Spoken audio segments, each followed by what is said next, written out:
नमस्कार। आज हम भारत के राजनीतिक नक्शे के एक बहुत ही दिलचस्प अध्याय को समझने वाले हैं, मध्य प्रदेश का गठन। ये सिर्फ एक राज्य के बनने की कहानी नहीं है, बल्कि ये भाषा, पहचान और देश की एकता के बीच एक संतुलन बनाने की वह कहानी है जो आज भी उतनी ही जरूरी है। तो चलिए इस जरूरी विषय को और गहराई से समझते हैं। आजादी के बाद भारत के सामने सबसे बड़ी चुनौती थी कि देश को एक साथ कैसे रखा जाए। इसे एक आसान से उदाहरण से समझते हैं। सोचिए, एक परिवार है जिसमें एक बेटे को ज्यादा प्यार मिले तो बाकी भाई नाराज हो ही जाते हैं, है ना? कुछ ऐसा ही तब हुआ जब भाषा के आधार पर एक राज्य बनाने की मांग उठी और इसकी आग पूरे देश में फैल गई। यही था राज्यों के पुनर्गठन का असली संघर्ष।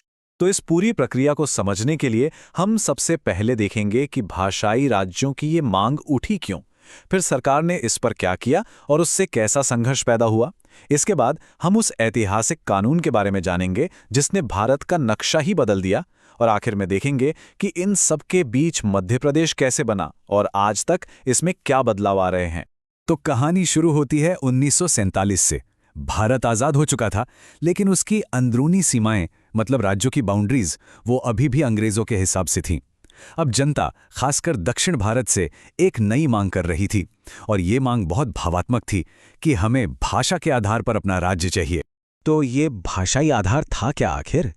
देखिए, इसका सीधा सा मतलब था कि जिन इलाकों में ज्यादातर लोग एक ही भाषा बोलते हैं, उनका एक अलग राज्य बना दिया जाए।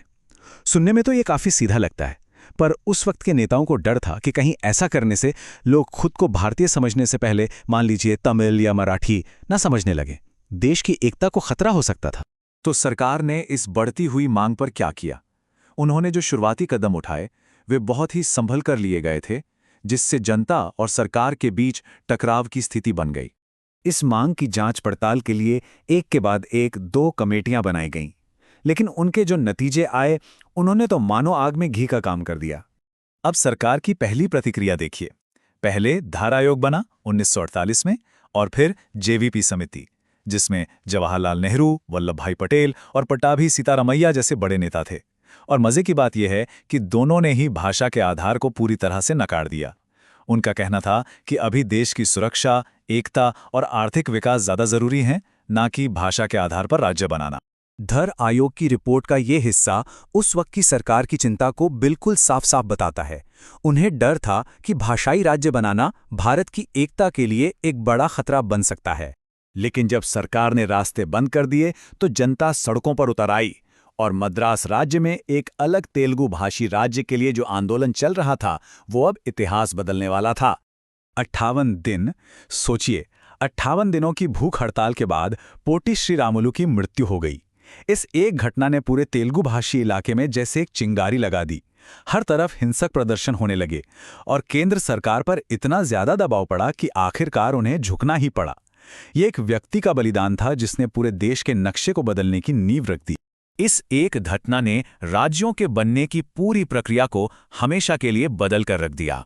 आंध्र प्रदेश बनने के बाद सरकार को ये समझ आ गया कि इस मुद्दे को और टाला नहीं जा सकता। इसलिए एक परमानेंट सॉल्यूशन के लिए फजल अली की अध्यक्षता में एक राज्य पुनर्गठन आयोग बनाया गया, और इसी आयोग की सिफारिशों पर 1956 का वो ऐतिहासिक कानून बना।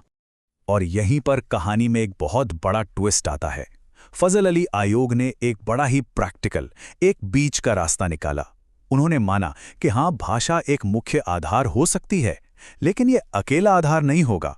किसी भी राज्य को बनाने से पहले देश की एकता, प्रशासनिक सुविधा और आर्थिक स्थिति को भी देखना ही होगा। इसने एक भाषा एक राज्य के आइडिया को खारिज कर दिया और एक बैलेंस्ड अप्रोच सामने रखी। इसी कानून के तहत 1 नवंबर 1956 को भारत का नक्शा पूरी तरह से बदल गया।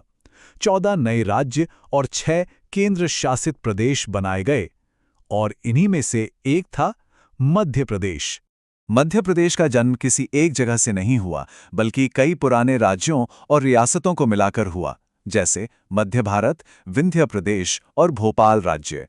इन सब को मिलाकर एक विशाल राज्य बनाया गया। अब ये बहुत दिलचस्प है कि मध्य प्रदेश की राजधानी कौन बनेगा। इसको लेकर जबलपुर और ग्वालियर इंदौर के बीच काफी खींचतान थी। फजल अली आयोग ने तो जबलपुर का नाम आगे किया था, लेकिन भोपाल को उसकी सेंट्रल लोकेशन और बेहतर इंफ्रास्ट्रक्चर की वजह से राजधानी चुना गया। अब किसी को ये ना लगे कि सारी पावर एक ही शहर को मिल गई, इसलिए शक्तियों को बांटा गया। जबलपुर को हाईकोर्ट दे दिया गया, इंदौर को लोक सेवा आयोग और ग्वालियर को राजस्व बोर्ड का हेडक्वार्टर बनाया गया। ये एक क्षेत्रीय बैलेंस बनाने का एक बेहतरीन उदाहरण है। लेकिन कहानी 1956 में खत्म नहीं होती। मध्य प्रदेश का नक्शा भी वक्त के साथ साथ बदलता रहा है। जैसा कि आप देख सकते हैं, जिलों की संख्या धीरे धीरे बढ़ी, लेकिन साल 2000 में एक बहुत बड़ा बदलाव आया। साल 2000 में हुआ एक बहुत बड़ा बदलाव, मध्य प्रदेश का विभाजन और छत्तीसगढ़ का जन्म। इसके पीछे भाषा का कारण नहीं था, बल्कि प्रशासनिक और आर्थिक कारण थे। माना गया कि मध्य प्रदेश इतना बड़ा है कि उसके पूर्वी आदिवासी इलाकों तक विकास नहीं पहुंच पा रहा, जबकि वो इलाके खनिज से भरपूर थे। तो सोचा गया कि एक छोटा राज्य बनाने से वहां बेहतर शासन और विकास हो पाएगा। तो इस पूरी कहानी से हमें ये सीखना है कि भारत में राज्यों का बनना हमेशा इन 4 चीज़ों के बीच एक बैलेंस बनाने की कोशिश रहा है। लोगों की भाषाई पहचान का सम्मान, देश की एकता की रक्षा, शासन चलाने में आसानी और आर्थिक विकास। चलिए अब फटाफट से ये देख लेते हैं कि हमने जो कुछ भी अभी तक समझा है वो हमें कितना याद है। तो पहले सवाल का सही जवाब है सी, फजल अली आयोग, क्योंकि 1956 का कानून इसी की रिपोर्ट पर बना था। दूसरे का जवाब है बी, आंध्र प्रदेश। ये वो पहला राज्य था जिसके बनने के बाद ही पूरे देश में पुनर्गठन की प्रक्रिया शुरू हुई। और तीसरे का सही जवाब है बी, आर्थिक और प्रशासनिक कारण, क्योंकि छत्तीसगढ़ का गठन विकास और बेहतर गवर्नेंस के लिए हुआ था। तो आखिर में एक सवाल ये उठता है कि क्या राज्यों के बनने की ये प्रक्रिया अब खत्म हो गई है? जब हम आज भी विदर्भ, गोरखालैंड या बुंदेलखंड जैसे अलग राज्यों की मांगें सुनते हैं, तो ऐसा लगता है कि जिन ताकतों ने मध्य प्रदेश को आकार दिया था, यानी पहचान, प्रशासन और विकास की उम्मीदें, वो आज भी उतनी ही जिंदा हैं। भारत का नक्शा शायद आज भी एक बनता हुआ कैनवस है।